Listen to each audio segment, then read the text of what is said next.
이 자리 하나님의 은혜와 평강이 우리 모두와 함께 하시기를 주님의 이름으로 기원드립니다. 우리 민족은 복을 참으로 좋아하는 민족입니다. 얼마나 복을 좋아하냐면 이름에 복자를 많이 넣어서 불렀어요. 그 이름에 복자를 넣은 이유는 딱 하나예요. 복 받으라는 거예요. 이름을 부를 때마다 누구누구야 복 받아라 라는 의미로 복자를 썼다고 합니다. 하물며 지금은 없는데 절일 때만 해도 밥그릇, 숟가락, 이불에다가도 복복자를 썼어요. 또 교회에서도요, 다 가만히 있다가 복 받으라고 하면 그냥 다 아멘을 합니다. 그만큼 복을 좋아해요. 우스갯소리로 얼마나 복을 좋아하냐면 복권까지 만들었잖아요. 그 복권할 때 복자도 복복자라고 합니다. 그러니까 지금 우리 사이에 이 복은 옛날에는 다양한 걸로 얘기를 했거든요. 건강, 출세, 자녀가 잘 되고 내가 출세를 하고 그리고 내가 편안하게 집에서 죽는 것이 다 복이라고 했는데 오늘날 이 시대의 복은 돈으로 다 통하는 것 같아요.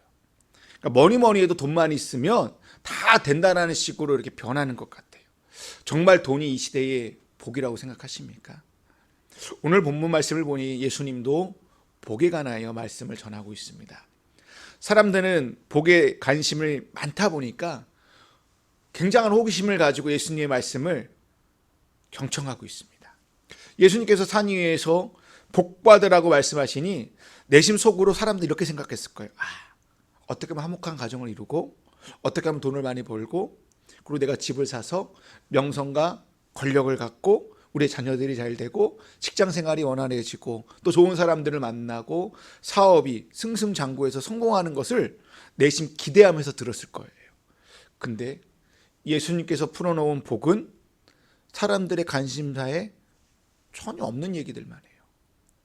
오히려 예수님의 말한 복은 반대로 생각하면 사람들이 생각하는 복이었다는 것이죠.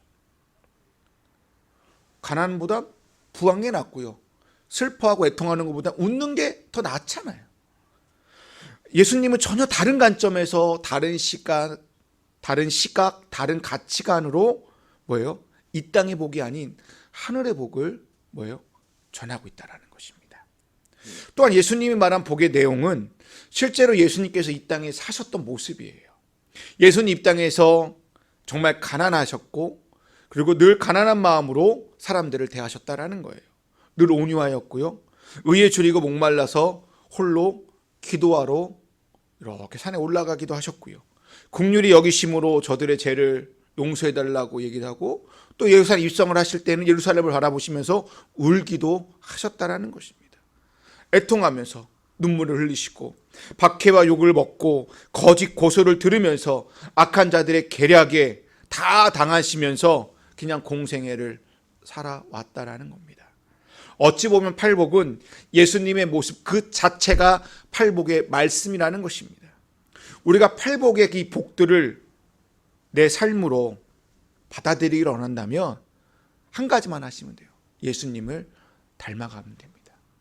예수님의 닮기가 팔복의 그 복을 누리는 거라고 생각하시면 좋겠습니다. 예수님께서 이 땅에 사셨던 모습으로 우리가 지금 산다면 우리가 바로 팔복의 주인공이 다 될 것입니다.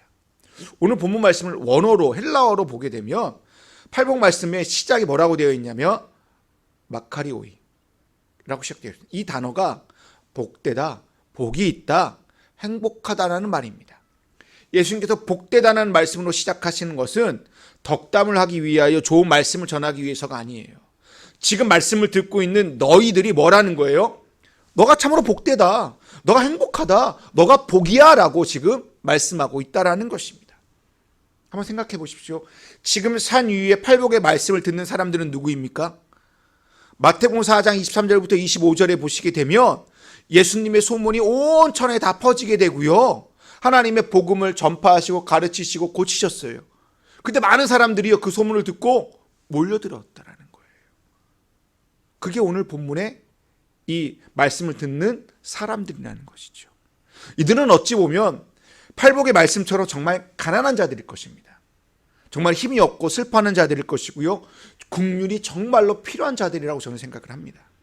또 이들은 한결같이 다 온순하여서 늘 강자와 힘 있는 자들에게 핍박과 박해 속에서 하루하루 살아가는 연약한 자들일 것입니다.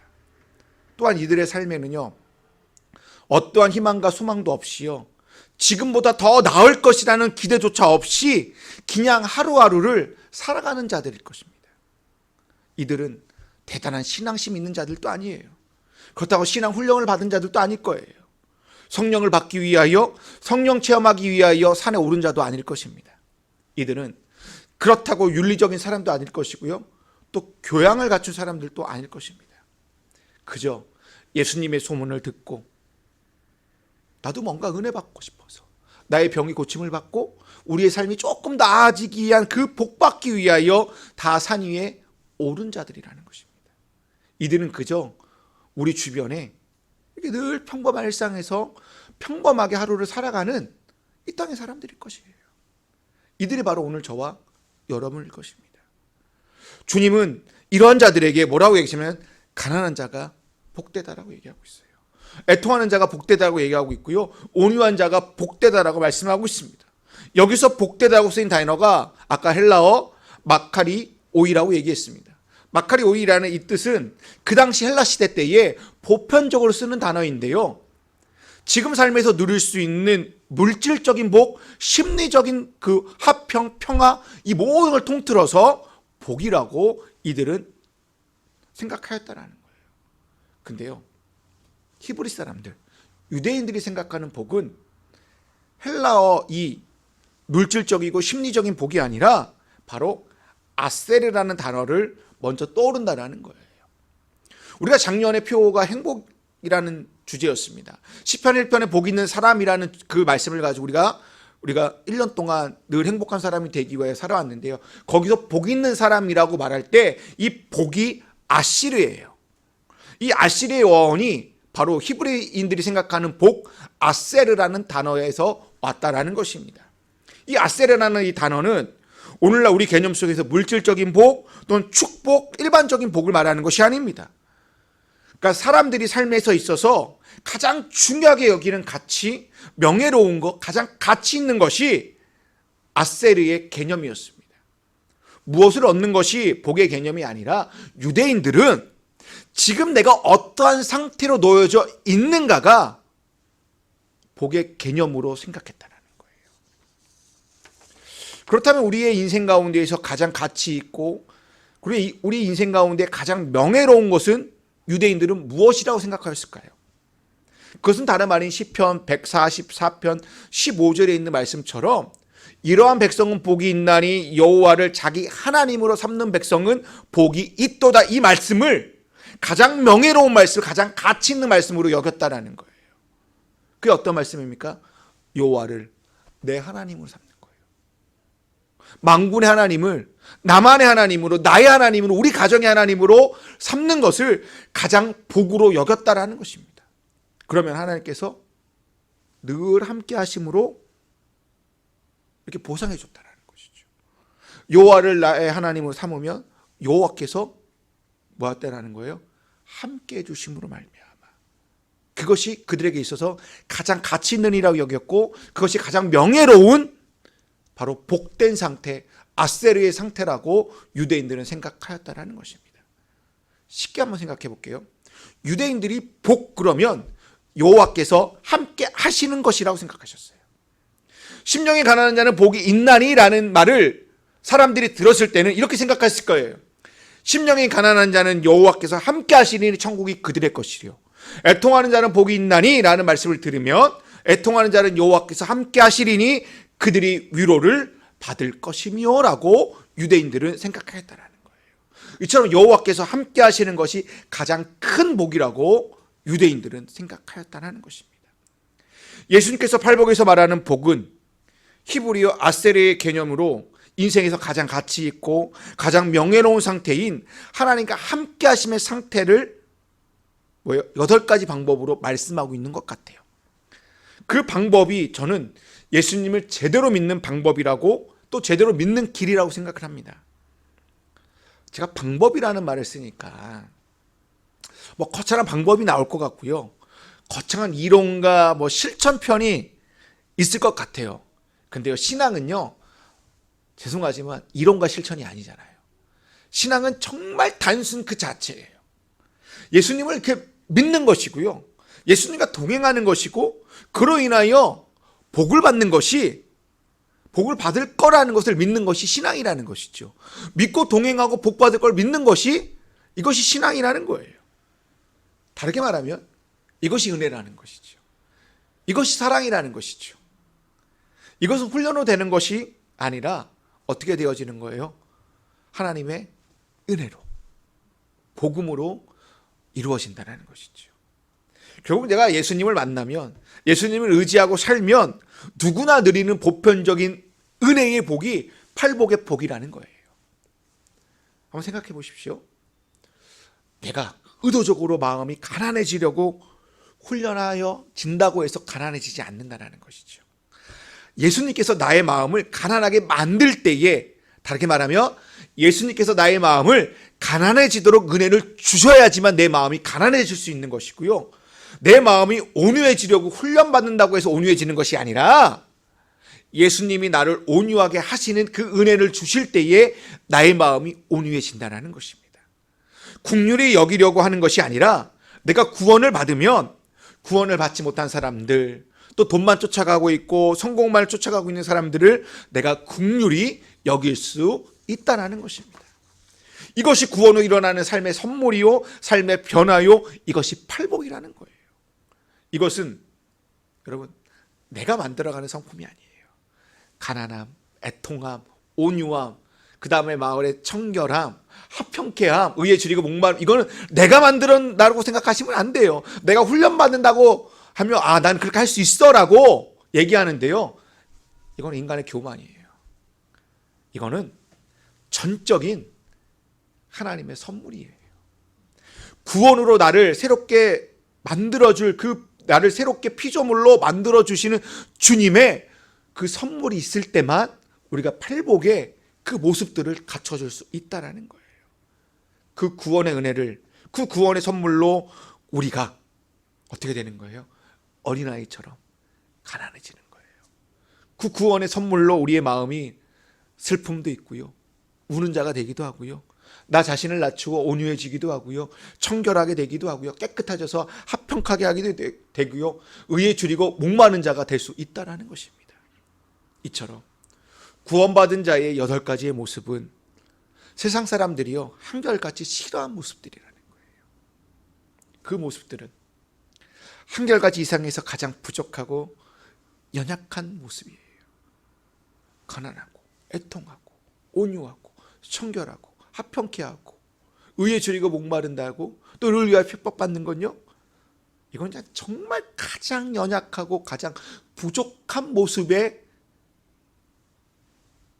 라고 세상 사람들은 생각한다는 것이죠.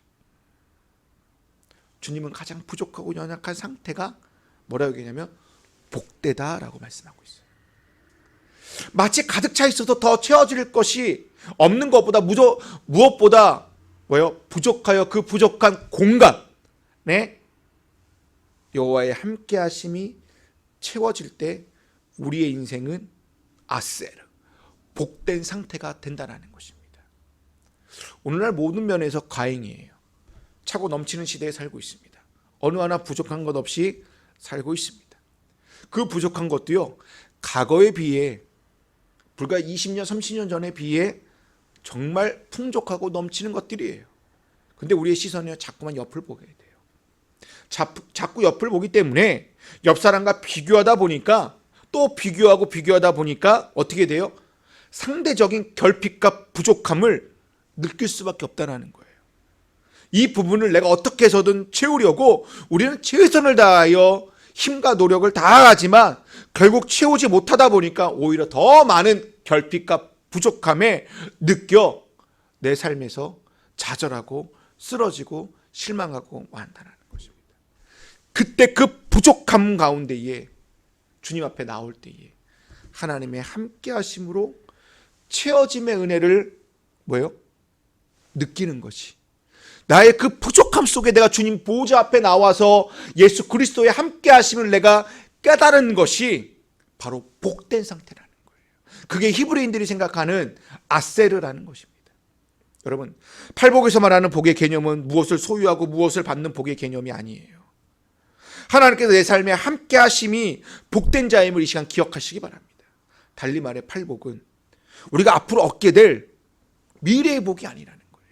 지금 당장 누리는 상태, 지금 당장 누리는 복된 상태가 바로 주님이 말하는 팔복의 복된 말씀이라는 것입니다. 지금 우리가 그 복을 누리도록 하나님께서 함께 하신다는 거예요. 주님은 임마누엘 역사를 통하여 우리 삶의 복된 상태로 살아가게끔 만들어 주시겠다라는 거예요. 우리가 복된 상태로 살아가는 것이 팔복에서 말하는 8가지의 복인 줄로 믿습니다. 그렇다면 우리가 그런 복된 상태로 복을 누리기 위해서는 우리가 어떻게 해야 될까요? 제가 설교 초반에 팔복의 내용은 예수님께서 이 땅에 살아가신 모습이라고 말씀을 나눴습니다. 우리도 예수님의 모습을 닮아갈 때 팔복의 복이 내 삶에 주어진다라고 설교 초반에 얘기하였습니다. 그렇다면 우리가 예수님의 모습을 닮아가기 위해서는 딱 하나만 하시면 돼요. 팔복의 내용과 반대되는 모습들을 다 버리시면 돼요. 우리 안에 가난하지 못한 마음들, 애통하지 못하고 온유하지 못한 마음들을 버리시기 바랍니다. 내가 긍휼히 여기지 못하는 마음이 있다거나 내 안에 청결하지 못한 마음, 합병케 하지 못한 마음들이 있다면 그런 것들을 뭐예요? 쓰레기통에 다 버리라는 얘기예요. 버리지 못할 때 그것이 죄가 돼요. 그 죄가 사망에 이르게 됩니다. 팔복에 반대되는 말씀을 가지고 그 말씀을 버리지 못한 채 살다 보면 둘째 사망에 이른다라고 요한계시록은 말씀하고 있습니다. 요한계시록 21장 8절 말씀입니다. 그러나 비겁한 자들과 신실하지 못한 자들과 가증한 자들과 살인자들과 음행하는 자들과 마술쟁이와 우상 숭배자들과 모든 거짓말쟁이들이 차지하는 몫은 불과 유황이 타오르는 바다뿐이라. 이것이 둘째 사망이다. 둘째 사망에 빠지는 사람들은 팔복에 반대되는 삶 속에서 살고 있는 모습이라는 거예요. 또한 이렇게 내가 버리지 못할 때 하나님께서 인정하기를 싫어하고 그러한 모습을 사는 자들에게 그들은 서로 옳다고 두둔한대요. 로마서 1장 28절과 32절에 있는 말씀입니다. 다 읽지 않겠습니다.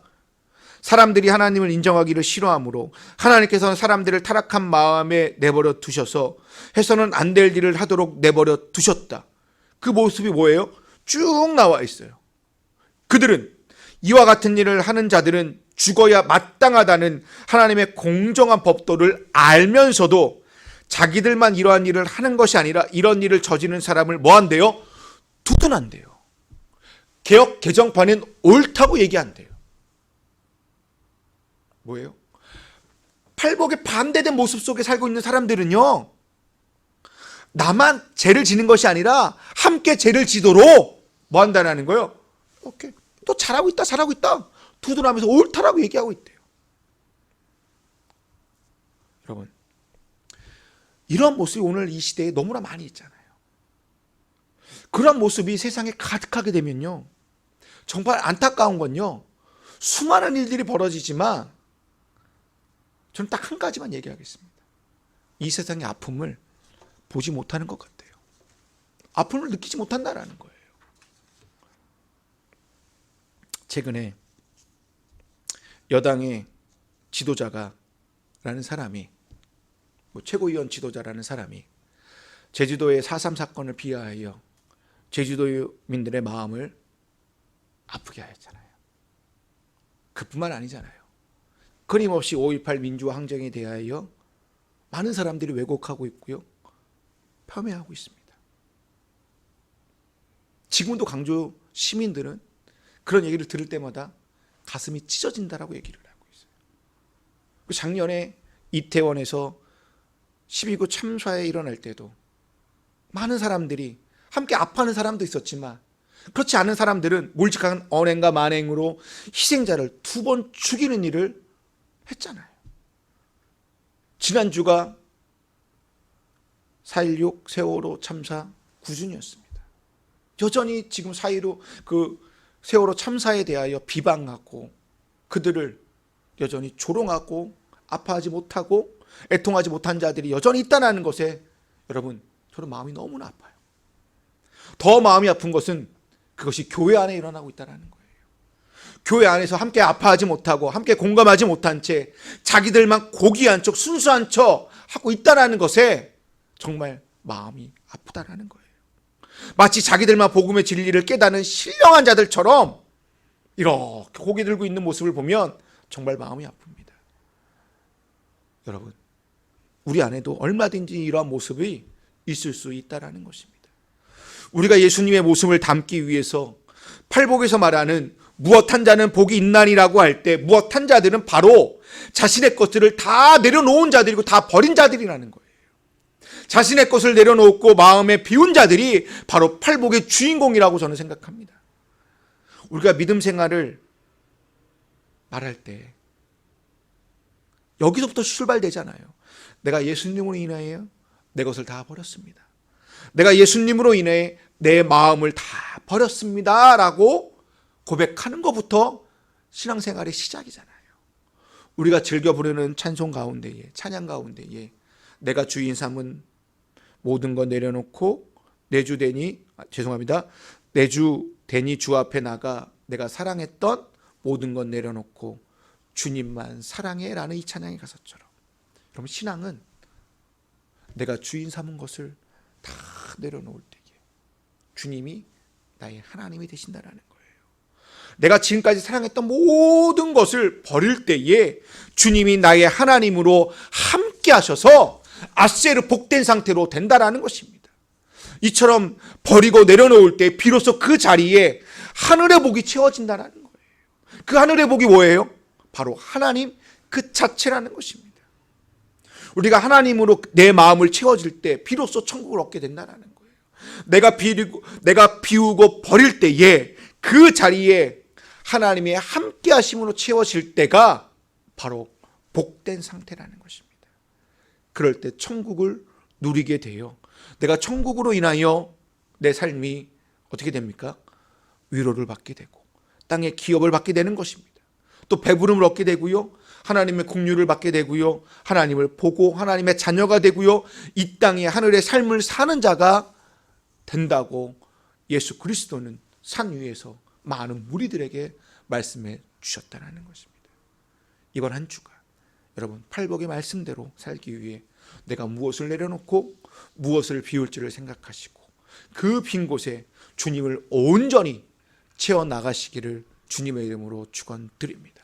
그리고 우리의 일상에서, 우리의 평범한 일상에서 복된 상태로 매일매일 매순간 되기 위하여 갈라디아서 2장 20절 말씀을 한 주간 붙잡고 사시기를 소망합니다. 이 말씀을 읽고 마치겠습니다. 정말로 나는 그리스도와 함께 십자가에 못 박혔습니다. 이제 내 자아는 더 이상 내 중심이 아닙니다. 나는 더 이상 여러분에게 의롭게 보이거나 여러분에게서 좋은 평판을 얻고 싶은 마음도 없습니다. 나는 더 이상 하나님께 좋은 평판을 얻어야 한다는 강박관념도 없습니다. 그리스도께서 내 안에서 살고 계십니다. 여러분이 보는 내 삶은 나의 것이 아니라 나를 사랑하시고 나를 위해 자기 목숨을 내어주신 하나님의 아들을 믿는 믿음으로 사는 삶입니다. 나는 이 삶을 저버리지 않을 것입니다. 기도하시겠습니다.